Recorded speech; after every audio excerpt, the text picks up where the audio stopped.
Back then, I was 19 and had just found out I was pregnant. Obviously, I wasn't about to tell everyone, especially at work. I knew exactly how things went down at the small real estate agency where I worked. If they found out, they'd probably look for any excuse to fire me, and I really couldn't afford to lose my job. I'd already left my parents' house because they didn't accept the idea of me having a baby so young, so I was completely on my own and urgently needed another way to make money. Around that time, I started hearing more and more about this well-known website where people would post photos and videos for subscribers in exchange for money. I never thought of myself as particularly attractive, but I'd read stories about women making decent cash without ever leaving home. So I thought, why not? The plan was simple: earn enough to get by during my pregnancy and then close the account for good.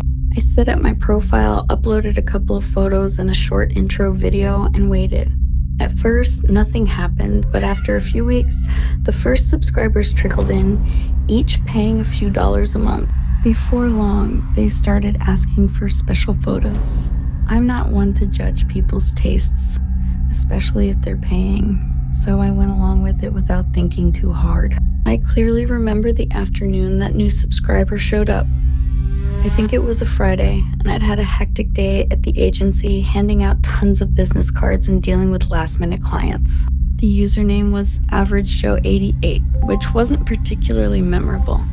For some reason, I pictured a totally ordinary guy, bored out of his mind, sitting at his computer on a Friday night. As soon as I logged on, he messaged me, joking about my subscription price, saying something like, "Not even Netflix charges that much." It made me chuckle, and I thanked him for the compliment. That's how our conversation started. In the beginning, it was all trivial, friendly questions. "Don't you have a dog?" he asked. "No." "A boyfriend?" "Nope." "It must be tough living alone," he wrote. Back then, it didn't strike me as odd. It just felt like casual chit-chat. Pretty soon, he started asking for photos. I was exhausted from work, but he offered $5. First, it was a silly photo of me making a goofy face. Then he wanted one of my feet. I'll never quite understand that, but I wasn't about to question an easy $5. Finally, he made a different kind of request. He'd pay me $10 if I followed him on Instagram.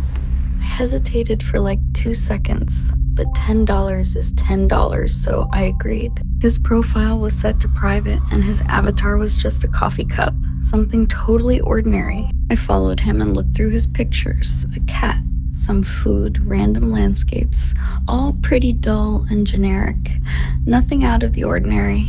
Then I noticed he had some highlighted stories. I got curious and clicked on them without giving it a second thought. That's when everything flipped upside down. The first story showed my house recorded from the trees across the street, apparently a couple of hours earlier. The next story, posted barely 5 minutes ago, was zooming in on my bedroom window, right where I was standing at that very moment. A chill ran from my head to my toes. The last story had been posted just 2 minutes prior, filmed from my front door, giving a clear view inside. Almost immediately, I got a message: "Let me in." I jumped up in a panic and ran to lock my bedroom door. I dialed 911 right away. At first, the police sounded skeptical, like they weren't sure if it was a prank or some friend messing around. I felt like they weren't taking me seriously, which only fueled my desperation. Then the doorknob started turning. I was frozen in place, screaming for help that never came. I didn't live in the best neighborhood. Maybe my neighbors didn't hear me, or maybe they just didn't want to get involved. After a few seconds of silence, I thought he'd finally left. But then I heard the unmistakable sound of a window shattering on the lower floor. Just seconds later, I heard sirens closing in. By the time the cops arrived, he was gone. They looked around, but found nothing. "You'd better spend the night somewhere else," they said. I had nowhere to go except the one place I'd run from months ago. As I climbed into the car to head to my parents' house, I checked my phone one last time. I had a final direct message from AverageJoe88. "It was a pleasure doing business with you." I arrived at my parents' place feeling completely defeated and ashamed. I told them everything. They were still hurt by how things had gone, but they didn't hesitate to take me in. That night, as I tried to fall asleep, I kept wondering over and over how that stranger could have known exactly where I lived.